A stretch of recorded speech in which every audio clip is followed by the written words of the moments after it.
नमस्कार, मैं हूं आपके साथ सृष्टि श्रीवास्तव। कांग्रेस सांसद राहुल गांधी हर जगह छाए हुए हैं। इसका अंदाजा आप इससे लगा सकते हैं कि अब तो मोदी के दमदार नेता भी राहुल की ताकत को मान रहे हैं। जी हां, सही सुना आपने, मोदी के दमदार नेता जो हर वक्त मोदी का ही गुणगान करते रहते हैं, अब वो राहुल को ताकतवर बता रहे हैं। आखिर कौन है वो नेता? चलिए आपको भी बताते हैं पूरी खबर के बारे में। अब देखिए, राहुल गांधी अब एक नई छवि के साथ आए हैं, एक नए प्लान, नई ऊर्जा के साथ काम कर रहे हैं। आप संसद में उनका भाषण ही सुन लीजिए। कैसे अपने चक्रव्यूह में राहुल ने पूरी बीजेपी को, पीएम मोदी को ऐसा फंसाया कि बीजेपी सफाई देती फिर रही थी। इसीलिए अब बीजेपी राहुल की ताकत को अच्छे से समझ चुकी है। हम बात कर रहे हैं मोदी के दमदार नेता और बीजेपी प्रवक्ता सुधांशु त्रिवेदी की। दरअसल सुधांशु त्रिवेदी एक संवाददाता सम्मेलन में पहुंचे। इस दौरान यूपी में बढ़ते क्राइम को लेकर उन्होंने राहुल अखिलेश पर तंज कसते हुए कहा, दो लड़कों से जुड़े लोग अपराध करते रहे हैं। इन दो लड़कों की ताकत बढ़ने के बाद से अपराधियों का दुस्साहस बढ़ रहा है।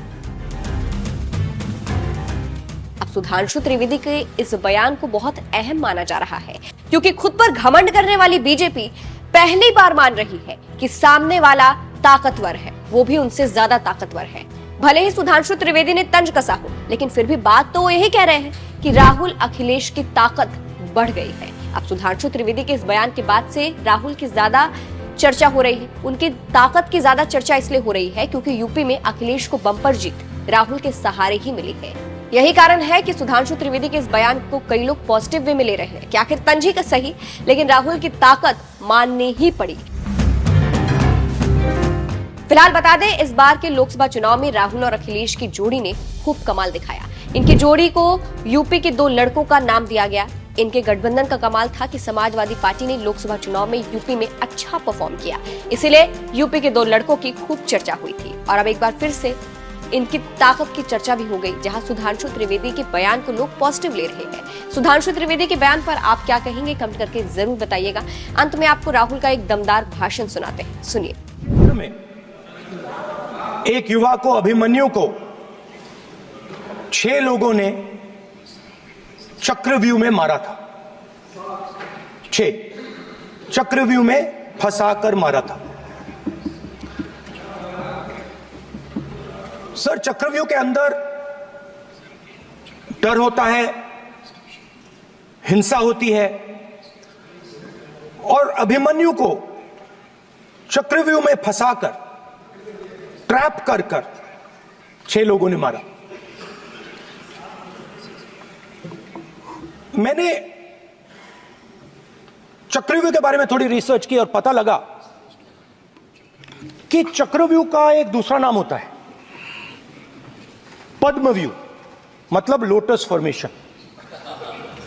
तो जो चक्रव्यूह होता है स्पीकर सर, वो लोटस के शेप में होता है, कमल के फूल के शेप में होता है। 21वीं सदी में सर एक नया चक्रव्यूह तैयार हुआ है स्पीकर सर, वो भी लोटस की शेप में है सर, और उसका चिन्ह प्रधानमंत्री जी अपनी छाती पर लगा के चलते हैं। सर, जो अभिमन्यु के साथ किया गया था, जो अभिमन्यु को चक्रव्यूह में फंसाया गया था, वही हिंदुस्तान के साथ किया गया है। हिंदुस्तान के युवाओं के साथ, हिंदुस्तान के किसानों के साथ, हमारी माताओं बहनों के साथ, स्मॉल बिजनेसेस के साथ, मीडियम साइज बिजनेस के साथ। सर, अभिमन्यु को 6 लोगों ने मारा था। उनके नाम द्रोणाचार्य, कर्ण, कृपाचार्य, कृतवर्मा, अश्वत्थामा और शकुनी। सर, आज भी चक्रव्यूह के बीच में 6 लोग हैं। सर, चक्रव्यूह के बिल्कुल सेंटर में, चक्रव्यूह में हजारों लोग होते हैं सर, मगर उसके बिल्कुल सेंटर में 6 लोग कंट्रोल करते हैं। ऐसे उस टाइम 6 लोग कंट्रोल करते थे, वैसे आज भी 6 लोग कंट्रोल कर रहे हैं। चक्रव्यूह को नरेंद्र मोदी जी, अमित शाह जी, मोहन भगवत जी, अजीत दोवल जी, अंबानी और अदानी जी कंट्रोल कर रहे हैं।